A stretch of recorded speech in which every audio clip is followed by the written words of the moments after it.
Hello and welcome to the show. I'm Martin Willis, your host, and this is our second show this week.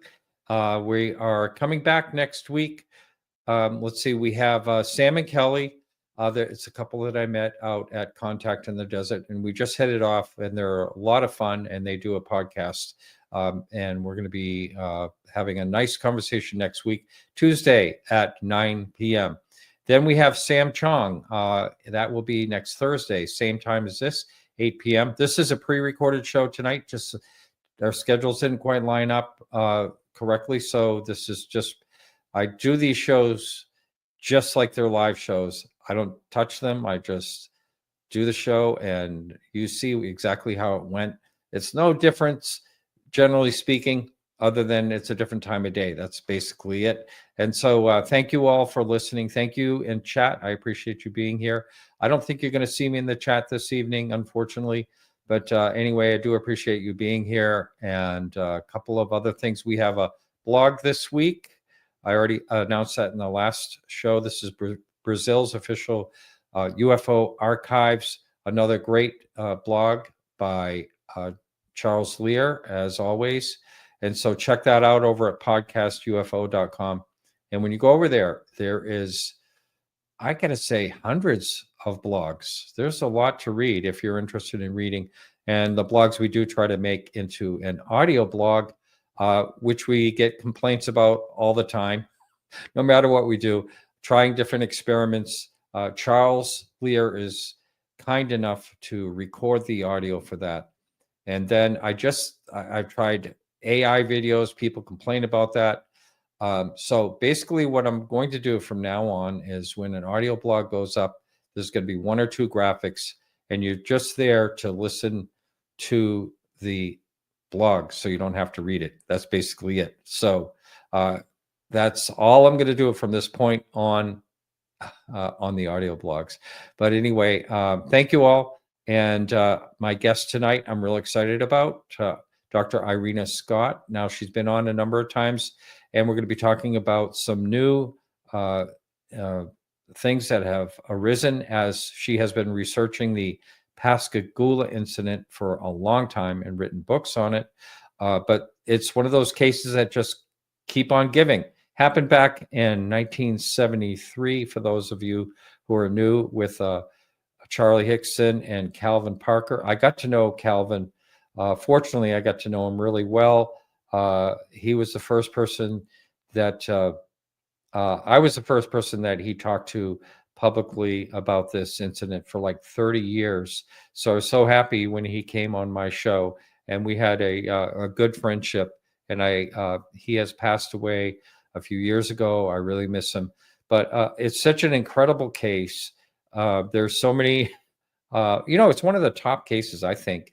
And the number one reason is because both Charlie Hickson and Calvin Parker were at the police station, and they secretly put a recorder in the desk drawer, and closed the drawer before they went in there. They had no idea that they were being recorded, and their conversation is totally the fact that they were totally scared. And, there was nothing like, if they were going to hoax it, they would have said, like, I hope they believe me or something like that. But I do believe they were very emotional. And anyway, it's such a great case. I hope you check it out.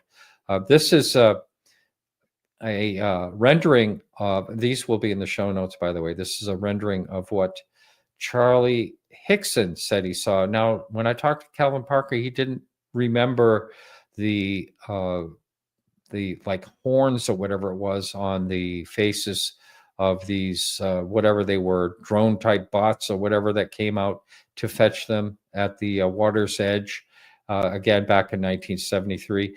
Irena Scott's book is right here, Pascagoula, the ultimate close UFO encounter, and the subtitle. This is what we're going to be talking about a little bit tonight. Best documented nuclear, government, and mind control dimensions. So we're going to be talking about all that with my guest. And it's time for me to bring her in. Welcome. Good to have you back. Great to be back. Thank you. I think we've talked, I don't know, 4 times or something like this total. I'd have to go and count, but I have a record of it, whatever. Have we ever talked about anything but this case? I think that's what we've always talked about, right? I do believe. And so I want to ask you right off the bat, what drew you to this case?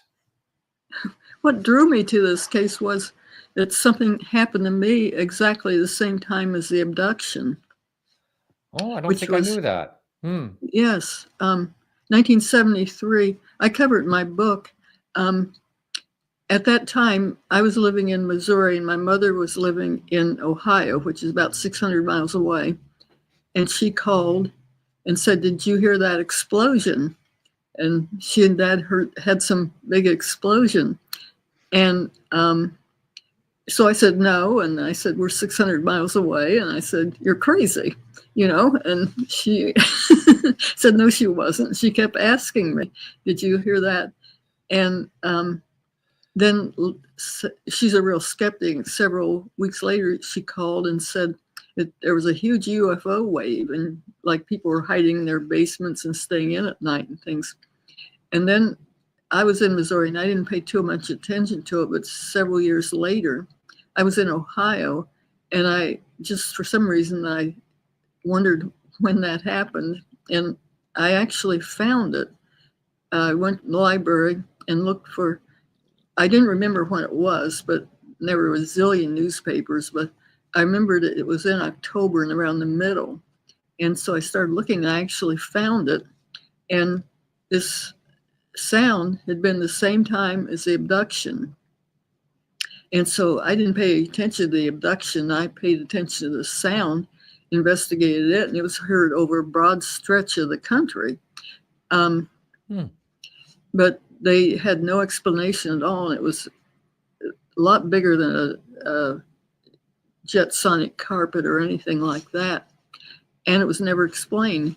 And I wrote a paper in a scientific journal and paid some attention to it. And then later, many years later, I was working for,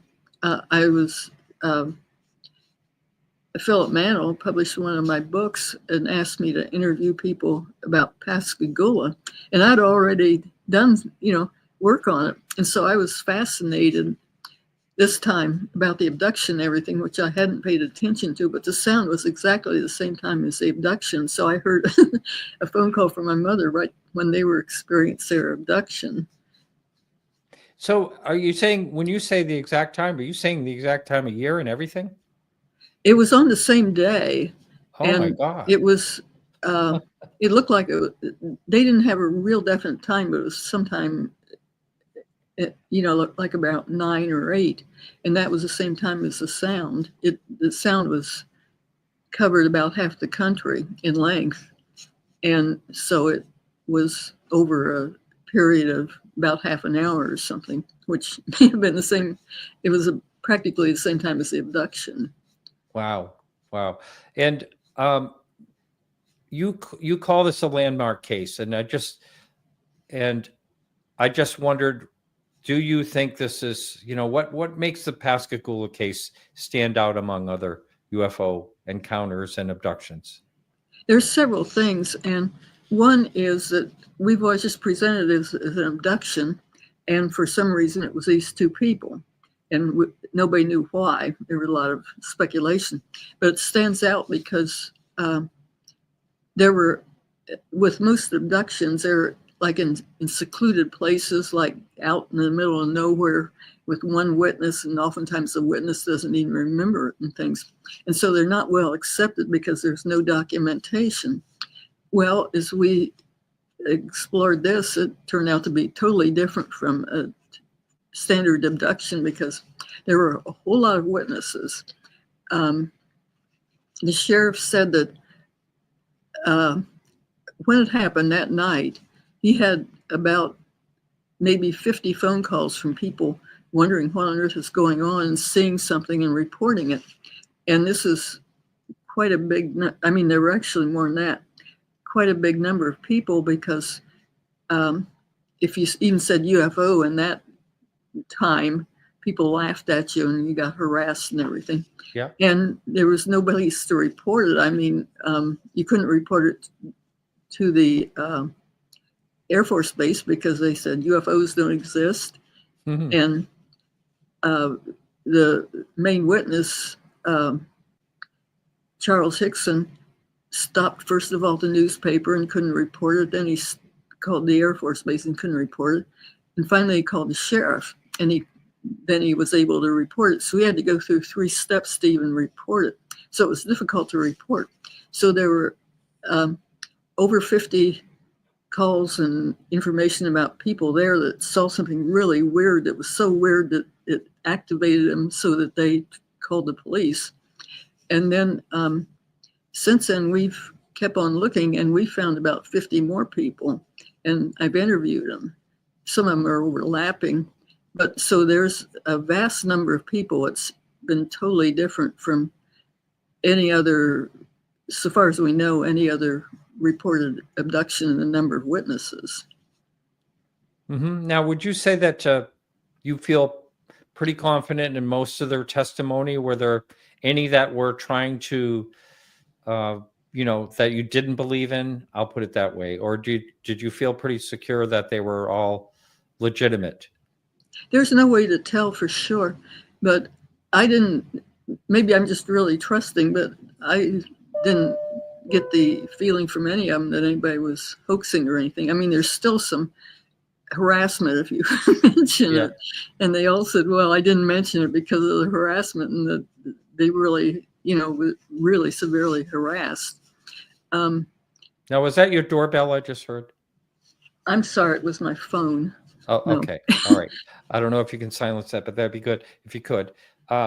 So the 50 or so witnesses, and I know that there was a couple that was across the bay or something like that.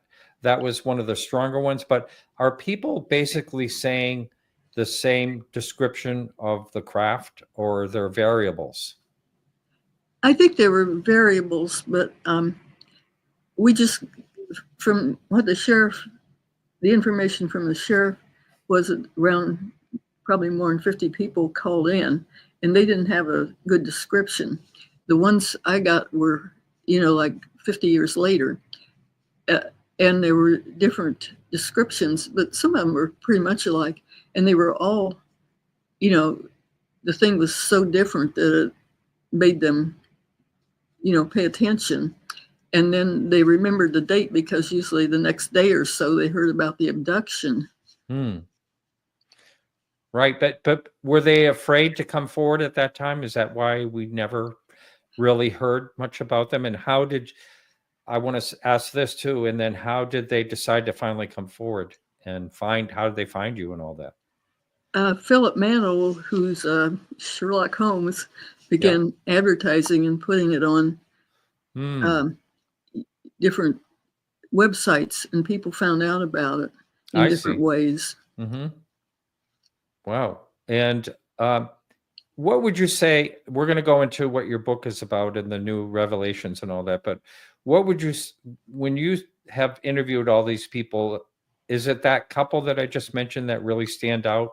Or is there some other witnesses that had really a very interesting story about this? Well, they stand out because Maria Blair was the first person I interviewed. And when I interviewed her, I just thought it was a sighting. I didn't pay attention, but there were some things that drew my attention. And one of them, they were waiting on a pier, she and her husband, and waiting for his supervisor. And then he was going out on a boat with a supervisor, but he wasn't there yet. So they were just sitting in their car waiting. And she said that, he was sleeping. And she said she saw this thing flying around and she thought it was an airplane. And they had told their family when it happened that when they found out that they had seen this activity on the other side of the river, and they didn't know what it was. And then they heard on the radio about the abduction, and they told their family that they had watched the abduction. But when they first saw it, she just said it looked like an airplane flying around. And she said the pilot's lost. The pilot doesn't know what he's doing and things. But yeah. They decided to take their clothes to the ship, and it was about 9 o'clock. And she said as she was walking down the pier, something flopped up right in front of her on the pier, looked like a human. And that she was really totally emotional about that. And then they walked down to the ship, and she didn't get back until 12. And there were two things that drew my attention. One is the thing that flopped up on the pier, and she was just very, very emotional about that. And the other thing, there seemed to be sort of a missing time thing of she got back about 3 hours later. And so at the time, I just thought it was an abduction. I mean, just a sighting, but I thought these two things drew my attention, especially her emotional state about it. And so I kept in contact with her, and that was mainly because she was the first person I interviewed. And about 2 years later, her husband became ill and unfortunately died not too long afterwards. But he told her that they had been abducted, and he'd been a skeptic all along. And so she was pretty surprised when she heard that from him. And he apparently had been in contact with the aliens before. But he started talking about it right before he went on a ventilator, and then he couldn't talk anymore. But it was like a deathbed confession or something. Now, has she ever considered trying hypnotherapy regression? Yes, she did. She did. Nobody did anything for a while because her husband had died and she was emotional. But then Philip hired a hypnotist to hypnotize her. And then she remembered more about it. And she said that they paid attention to her DNA and her eggs. And she said that, like in a communication type of thing, that they might have been interested in making hybrids sort of with people so that they could look like us and walk among us and that sort of thing. That came out of her session? Wow. That's quite amazing. So why don't we talk a little bit about the nuclear connection, if you want to go there. There's a number of things you're addressing in this particular book, but I'll let you take it from here wherever you want to go, and however you want to talk about what made you decide to write another book about this and with these features. Okay. We had worked, I had been working on it in a way ever since 1973 when it happened, because there was something that made me pay attention because of my mother, who was a skeptic, called me and kept insisting that, did you hear that noise? And I thought she was crazy. And so anyway, it drew my attention immediately. And so right from when it happened, which was, the noise was the same time as the abduction. But then I started working with Philip Mantle because he is in England and they have an English accent, and they're down in Pascagoula, Mississippi, and they have an accent. And I'm kind of in between. I think he wanted somebody else besides him. Oh, I see. So I could sort of listen to both of them. And so he wanted me to interview people. And so I interviewed a whole lot of people, like about 50 or more people. And so this was turning out to be a whole lot different from an abduction. And I gave a talk at the UFO Fest in Oregon. That's a real big meeting.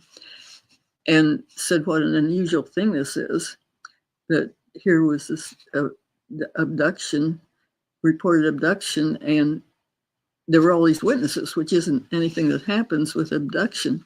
And later I was talking to one of the men that had worked on a missile site, and a UFO had been over the missile site, and when it happened, the missiles were cut off, and there was an alarm and everything.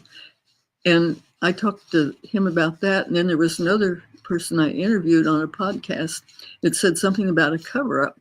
And I was wondering what on earth they're talking about. And then I looked through all the papers, and I remember some of the Coast Guard and Navy people. There was another sighting of a underwater object, a USB, just right afterwards. It also made the national headlines, and I looked over some of the Coast Guard information and information from the Navy, and they just slightly talked about that they didn't tell anything about the nuclear work that was going on, and the USB was really taken seriously and investigated, and apparently it had to do with nuclear, and I kept wondering what that has to do with anything. Well, I finally started looking things up, and it turned out that right beside where they were was a shipbuilder. And you don't think of a shipbuilder as being nuclear, but they were making nuclear submarines, nuclear powered submarines with nuclear reactors in them. So this was a nuclear site. And the abduction was real close to that. Plus, the shipyard that that Calvin and Charlie worked for, part of it had been owned by this company. That it was Huntington Ingalls Incorporated. And I kept looking about that company. And there's two branches, one in Pascagoula and one in Newport News. And I discovered that not only do they make nuclear submarines, but they make nuclear submarines with nuclear missiles. And so they were real close. I couldn't find the exact boundary of the company, and maybe because it's very classified, that's why nobody knew about it. Right. But so they were very, very close to that, and even worked for a company that was partially owned by that company. And that company, parts of it were making nuclear subs with like ballistic type missiles. And at that time, it was very hard to find out because I think there's a lot of classified things. But at that time, they were making nuclear submarines that had nuclear missiles in them at the same time as the abduction, which was very interesting. And I was saying this makes it the nuclear sites are taken very seriously because, nuclear sites are very well monitored, especially missile sites and everything like that. When you think of a nuclear site as being like a nuclear missiles or like Hanover or something like that, you don't think of it as being a shipbuilder. Right. But so that's why this wasn't noticed. But this might explain a lot of things, such as a huge number of witnesses, because it was like this nuclear site was kind of like invaded by UFOs that time. And so I thought the sightings should be kind of reclassified, and it's just not a sighting or abduction, but nuclear and even a missile sighting or abduction. Now it's interesting because I talk often on this show about someone that I spoke to years ago before I was even really looking into this topic in the 1990s, and he was part of a program in Vietnam and part of a task force in the Air Force, according to what he said. And one of the things he said UFOs are interested in our nukes, and he said not just missiles but everything nuclear is basically what he said to me at the time. And I always thought that was kind of fascinating. It may fit into what you were saying. Was there more than one craft, do you suppose, that was in Pascagoula itself? I don't know, because there was a huge wave right then, and people not only in Pascagoula, but people distances away, especially on that same night, saw UFOs, and some of them had real intensive like abduction like experiences. And at that time, there was a huge wave of UFOs all over. So I think there were a lot of UFOs, and the ones in Pascagoula, I suppose a lot of people saw the same one, but I don't know. There might have been more than one. I couldn't tell that much from interviewing people. I think you were saying the acronym USB.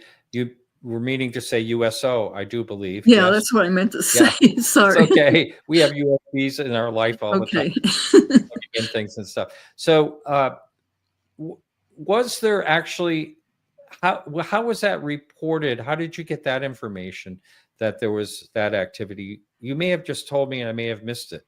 It made the news heavily. Pascagoula is in the national news for two things. One was the abduction. Then about a month later, I think it was November the 6th, there was the USO sighting. And so it was in the news. And I naturally paid attention to it and compared it to the abduction because I found out it happened real close in location, but it was also close in time. And I also was curious about it because everybody ridiculed the abduction, but the USO sighting was taken very, very seriously and really intensively investigated.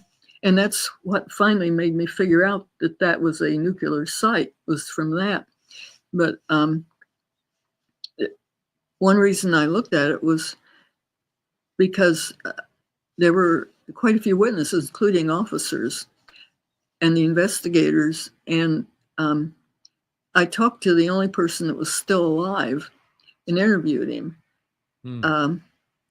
And he was 16 with his father, and they were the ones that kind of discovered it. They were just out net fishing, and that was their profession. And they saw this thing, and they couldn't figure out what it was. It was underwater, and it was lit up, and they thought it was from underneath. And they kept wondering what it was, and his father had this real long oar and hit it and said it sounded metallic. And so they couldn't figure out what it was. And if they bothered it, like hitting it, it would turn off its lights and it'd go someplace else and turn them back on. Well, some more people in boats that were net fishing, some of their relatives were too, also saw it. And none of them could figure out what it was. So he and his father went to get the Coast Guard, and the Coast Guard, 2 officers came out to try to figure out what it was. And so these Coast Guard guys investigated too, these officers, and they couldn't figure out either. And if they bothered it much, it would turn off its lights and it'd be someplace else. And then they would come to it and it might have its lights on again. And the officer wrote to somebody and said that the light from it was really odd, because they said when like an oar was over it, that the light, it didn't cast a shadow, and so the light went right through like an X-ray. And he thought it was very, very strange. And he was the officer, but 2 officers looked at it, and there were I think 9 people that looked at it. So it had a lot of witnesses too. And so that happened at around the same time. And also now they pay attention to Transmedium travel, where a UFO, it's one of the UAP observables, where they just are in air and then they go into water and then they come back up, which isn't something we can do. Well, this had some aspects of that too, because like with the Blair sighting, Maria Blair said this being flopped up in the deck in front of her and went back down. It was swimming. And so that kind of tied it in with the USO sighting, that there were Transmedium travel was taking place, and several other people said that they observed that, of objects coming out of the water and going back in like nothing like they pay attention to today, but this was happening back in the 1973. Boy, I wonder,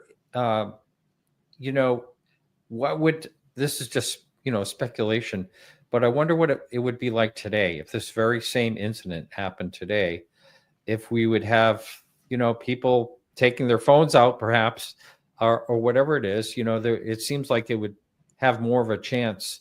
But I mentioned in the, monologue in the beginning that, I think the best part of this case is that hidden recorder in the desk. What do you think about that? Well, I think the police did a really good investigation, because I think one reason was because I think the police would normally just laugh at you and say, but I think they were getting all these reports, something from people anyway. And so they took it seriously. I see. Yeah. So they had interviewed both of them separately, then put them together, and then stuck them in the room with a tape recorder without them knowing it. And that was just an excellent investigation, because there were two of them. They remembered it, although Calvin for years said he didn't remember a thing, but he did. And it showed that they both remembered it and all that from the tape recording. And so I think that really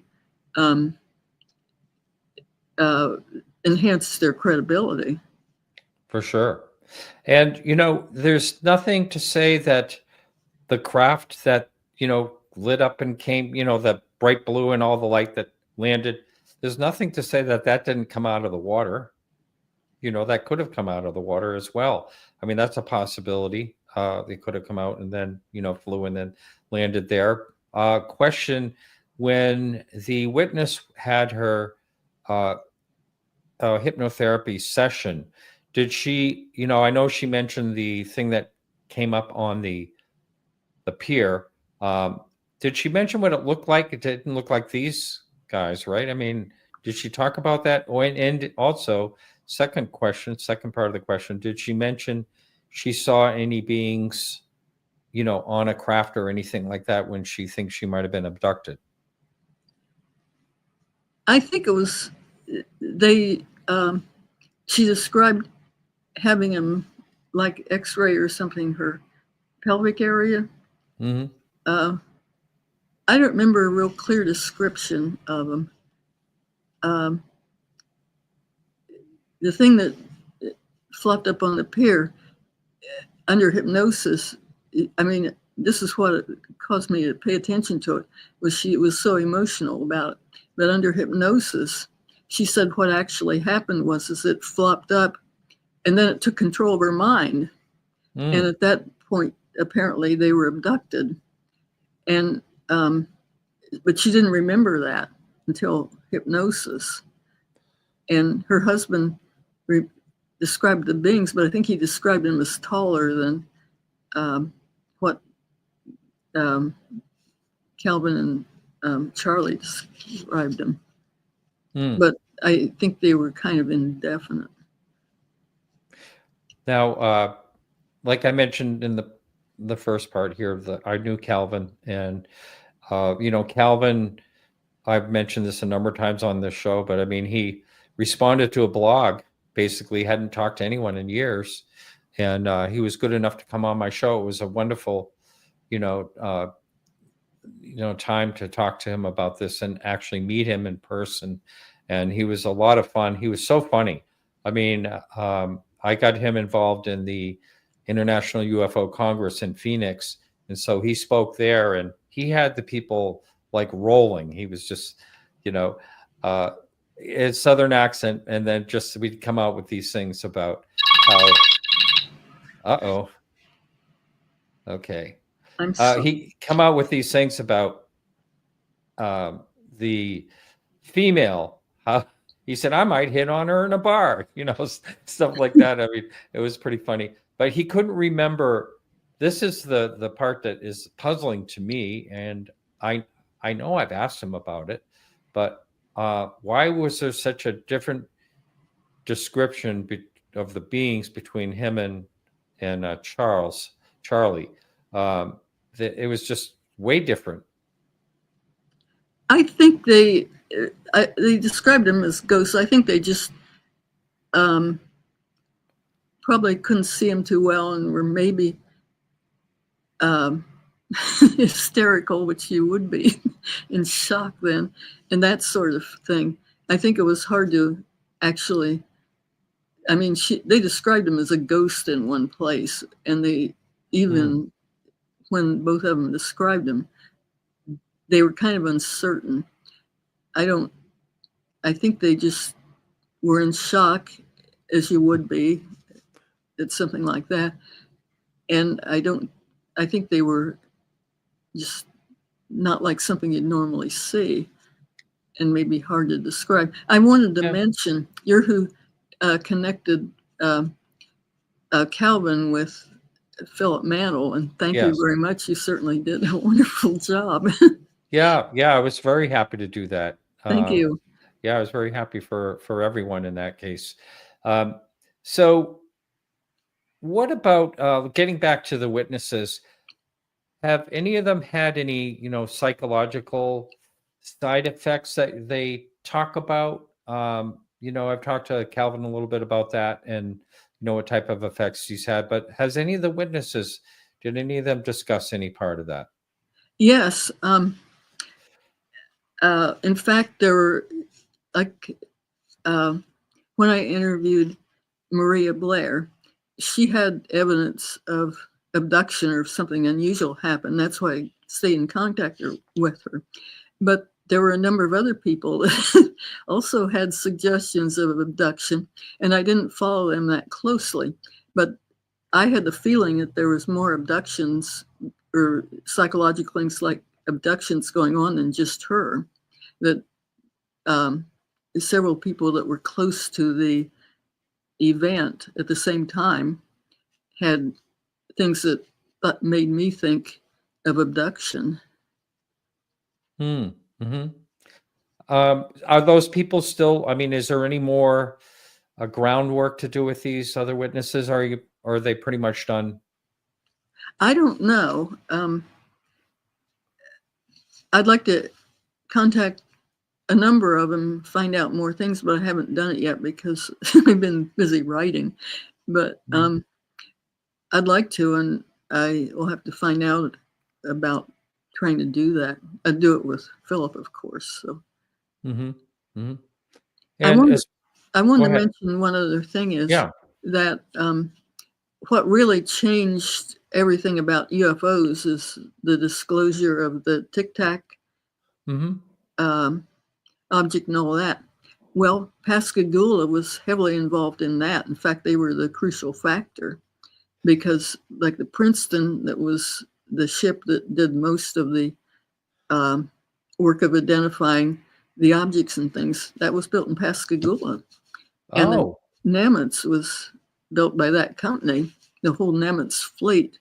And so they were connected not only with all this, but with the whole thing that broke open, disclosure and everything else of the government, sort of accepting a little bit of it. Yeah, I guess you'd say there's some type of connection in that way. So they were built right at that shipyard, the same shipyard that Calvin worked at, or the accompanying one that had the nuclear subs? Well, the one Calvin was at, it had nuclear subs then too. And then the Princeton was built there in Pascagoula. So this was not only a nuclear site, but it's also a really top intelligence gathering site too, because of all the radar and everything in the world, who found it was something from Pascagoula. Wow, that's interesting. I never realized that it was. I had no idea. I knew there was shipbuilding there, but I had no idea it was that involved. That's really interesting. So, and it makes sense with the location too. I mean, you could go, down through Panama if you had to go, out that way, and it's a pretty central location in general. Yeah, interesting. Wow. As far as the nuclear part of this, are there comparisons to other, like, say, Rendlesham Force? There's, there was a nuclear aspect to that. And did you draw like conclusions that there was other cases that there were like a nuclear aspects and any parallels to any of it?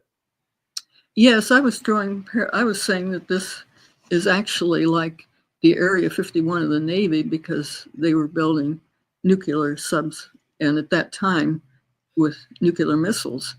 And the main company, the other part of the company in Newport News was building nuclear subs with like things like intercontinental ballistic missiles, almost some ballistic missiles and that sort of thing. So they were heavily involved in nuclear work. And also,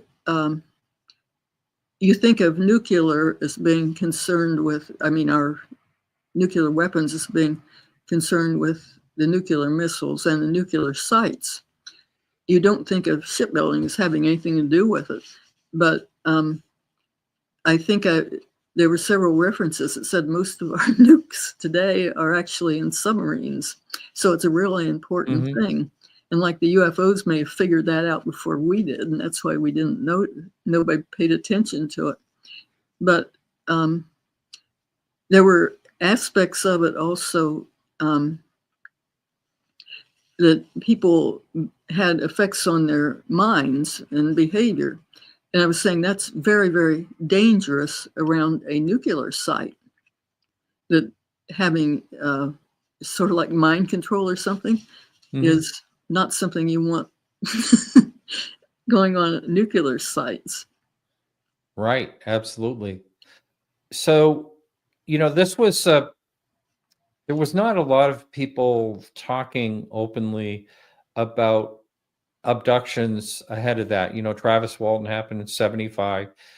We had Betty and Barney Hill earlier, but there was not a lot of talk about any type of abductions. Do you think that, I mean, it's really quite remarkable if you think about it, that like you said, the way law enforcement handled that. How do you think the journalism was, and the media, how did the media treat them when that happened? I think the authorities and the media in general did a good job, because they seriously investigated it. Although they got harassed by everybody in all directions, I think that like they were immediately interviewed by two professors, Dr. Hynek, he was a top astronomer, but he was also the consultant at CUFOS, and Dr. Harder, who was a professor in California at UCLA, and UCLA, I think so. And both of them said that they thought the two people were credible and not lying or putting anything over on them, and that helped too. And then they were interviewed a number of times, and they kind of were nervous about it because they knew they were going to get harassed, but they did talk about it, or especially Charlie. I don't think Kelvin wanted to talk about it at all, but they did. Do you think at this point there still could possibly be any classified records about this case? Yeah. It was, I wonder, because I think the government would have known it was a nuclear site. And I've had several people say there was a cover-up, that there was a lot more sightings than anybody knew about and things like that. So I wonder if there is. I don't know. But just from suggestions that people talked about, plus the fact it was nuclear, made me think there may be more in the government than anybody knows about. And I saw Bob Salas on the cover of the book. So was he involved in any part of this and your writing? Yeah. He helped me write part of the book. Oh, okay. He had been at the Maelstrom missile base. Yes. And he was a person that was there when the UFO was hovering above and the missiles turned off. And I had contacted him and his wife, and he is really concerned about UFOs and missiles. and he offered to help me write some of the book. I'd sent him some parts that mentioned his name, and he went over them and, got real technical and added things and things like that, and even wrote a statement in it about the importance of UFOs over nuclear bases. And so he helped me quite a bit. Oh, that's great. I'm glad he did. So as far as, if you were using your scientific mind, trying to figure this whole thing out. I mean, it's I've had this conversation a number of times. There's a fleeting, nothing repeatable. It's always, science has a hard time looking at this topic because of those very reasons and others, the stigma as well. But what do you think? This is just an opinion. What do you think they wanted from Calvin and Charlie when they picked them up? I mean, do you think it was just like curiosity, examination? I know it's hard not to think in human terms, but I mean, it's hard to know what someone who has a different type of brain would be doing with these things. I mean, just your own opinion of that. Well, in my opinion, there was more than just them. For example, a number of miles away, there was a car full of people driving along, and this thing came over, and a little thing came down and was in front of the car, right in front of them as they were driving along. And it was like it was clicking and taking pictures of them. And like it was just kind of a lot like what Charlie described. He described this eye, what you call an eye coming out from the wall and surrounding him. Well, this thing just came up, and they were driving along, and it was clicking and like it was taking pictures of them. It was right in front of them, and they were all just like they were in a trance. They were all like they were paralyzed, and they couldn't move. And then the thing went away, and then they said, "What on earth happened?" And it was kind of like this happened the same time as the abduction, but it was miles and miles away. And one of the people was famous, actually, although dead now. And there were a number of people that had experiences the same time they did. And so it made me, especially like the Blairs too, it made me think there may be some more abductions going on close to that time and place, and also across the country too, because there was a huge wave. So I don't know if it was just them. What was different about them was they remembered it and reported it immediately. And that's what a lot of people didn't do. Are you able to say who the famous person was? I don't remember his name. I put it in the book. He was a famous pool player. Oh, really? Yeah. How about that? Wow. Maybe they wanted to learn how to play pool. You never know. Could be. So what do you hope for the future? We have 5 minutes. So what do you hope for the future of this case? I mean, do you think there's going to be, like, long after we're gone? I mean, if there's not, full disclosure or whatever, do you think that, I mean, does everything just kind of die with the witnesses like Roswell kind of does? I mean, it's kind of the same in that. It was 1973. It's a lot more recent than, Roswell was, but still, what do you think will happen to the future of this? Well, I think this draws attention to nuclear sites, UFOs around nuclear sites. And it's always been concerned that, they turn off missiles and things. Well, I was saying in my book that it also is concerned that seem to be mental effects going on, like mind control and things like that. Yeah, let's talk about that.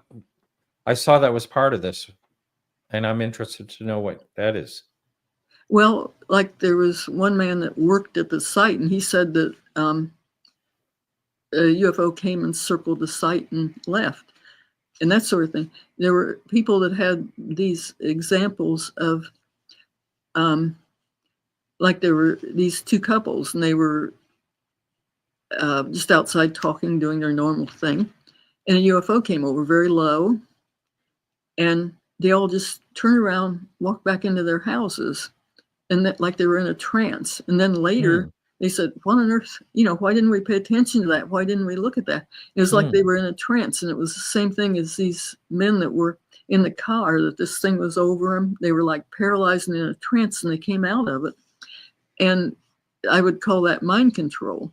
And there were a number of instances of things like that that made me think it's mind control. Maybe in nuclear sites is pretty dangerous, and I think that's something that ought to be paid attention to now, because they still just toss out the idea of abductions and say, nothing. Well, like this was an abduction close to a nuclear site. And you wonder if people working in nuclear sites might have abductions too. And of course, they wouldn't be able to say anything about it because of security. But like Robert Salas and things, he said, they were talking about physical and electric things over nuclear sites, and that this is very important. Well, so would mind control be in nuclear sites and missile sites and everything else. You could start World War III and kill everybody. Yeah, it certainly could. So I think it has a presence today too, of something to pay attention to. Yes, I've heard about different encounters where people say that they felt like everyone was.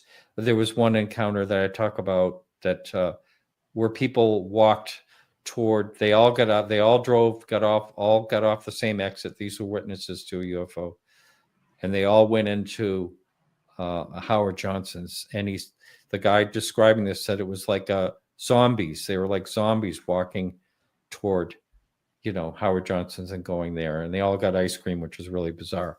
This is quite a case.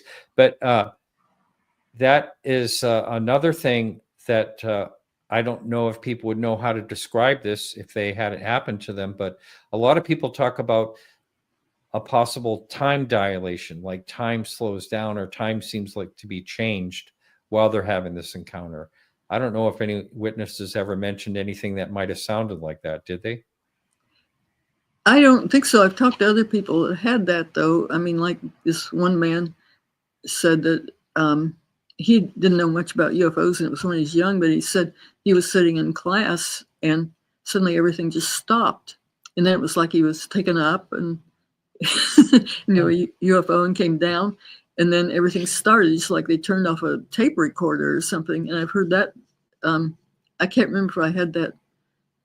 There were several times when I thought might have been missing time, and with a group of people, but I didn't have that. There were several instances where I thought there was missing time and maybe an abduction going on. Wow. All right. So if you would, why don't you put out the name of the book? I'll put it up here again, where you can get it, and your website and all that stuff.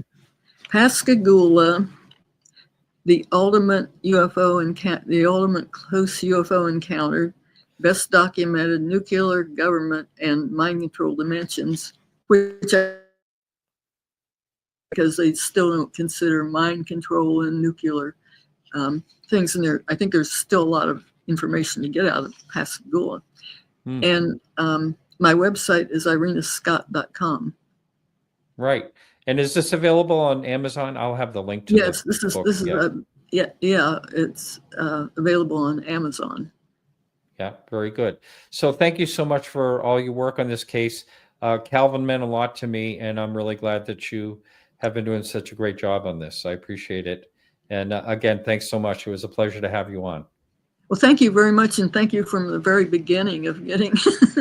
Yeah, it just all happenstance. I was so glad it all worked out. And Calvin was such a good guy. I was really happy to help him along in the beginning, and glad it went the way it did. He was really glad to talk about it. So, well, you've really done a lot of good on this. Well, thank you. All right, you take care. You do too. And all right, thanks. All right, everyone. So we'll be back next Tuesday with Sam and Kelly. It should be a real fun show. Thank you so much, everyone. and remember to keep your eyes to the sky.